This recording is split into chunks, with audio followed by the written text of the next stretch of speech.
En el capítulo 5 del libro 3, Aristóteles se hace la pregunta de si es correcto o si hay que considerar ciudadanos a los trabajadores manuales.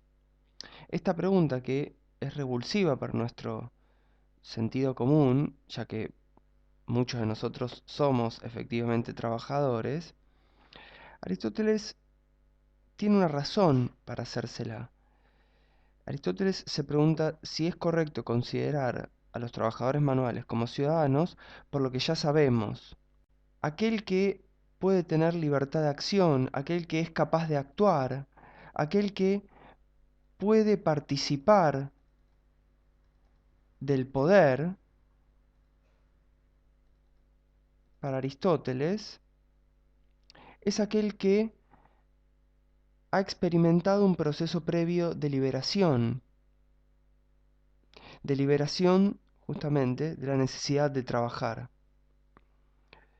Para Aristóteles, el que puede actuar es aquel que está liberado de la necesidad de trabajar para procurarse su propio sustento y por lo tanto tiene tiempo, incluso tiene tiempo material, para poder dedicarse al trabajo político por excelencia, que es la deliberación.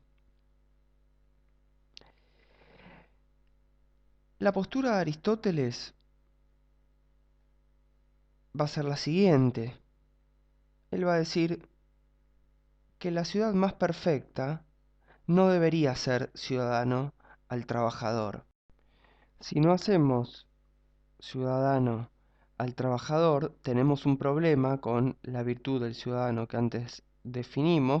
Aristóteles aquí dice entonces que la virtud del ciudadano de la que antes hablamos no se va a aplicar a todos, sino solo a los que están exentos de los trabajos necesarios. Bueno, nuevamente, no todos pueden mandar y obedecer cuando les toque su turno, sino solo aquellos que están liberados de la necesidad de realizar trabajos necesarios. Aristóteles, sin embargo, dice que un examen, a partir de aquí, nos mostrará cuál es realmente la situación de los trabajadores. Bueno, nuevamente, Aristóteles rápidamente pasa a un punto de vista más concreto, porque finalmente ¿tiene sentido preguntarse por la conducta que toma la ciudad más perfecta? Bueno, la ciudad más perfecta solo existe en raras ocasiones y ha quedado expuesta en República de Platón.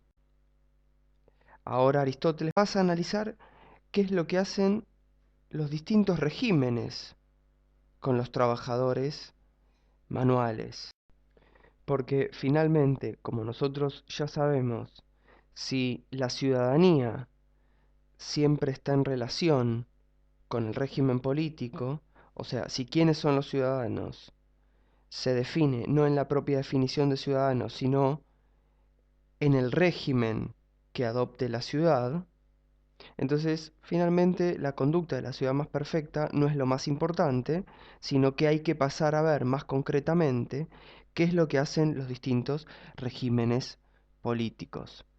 Y así Aristóteles va a decir que las aristocracias, donde los cargos se reparten según las dignidades, las cualidades y los méritos, no es posible que se le otorgue ciudadanía a los trabajadores manuales, ni a los trabajadores, ni a los jornaleros. Sin embargo, fíjense lo que pasa ahora en las oligarquías. El jornalero no es ciudadano en las oligarquías porque su jornal, su salario, solo alcanza para el nivel de subsistencia, o es muy escueto, y para participar de las decisiones y de las magistraturas en una oligarquía, hay que tener un elevado nivel de ingreso. En cambio, fíjense lo que dice Aristóteles, hay muchos trabajadores manuales que llegan a ser ciudadanos en las oligarquías. Finalmente, las democracias hacen ciudadano tanto al trabajador, digamos, al artesano, como al jornalero.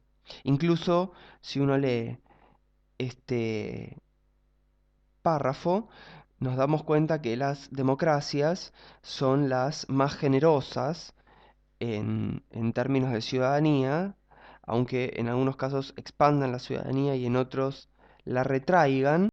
Las democracias, como va a decir mucho tiempo después Claude Lefort, son las únicas que sostienen la cuestión de la ciudadanía en un margen de indeterminación.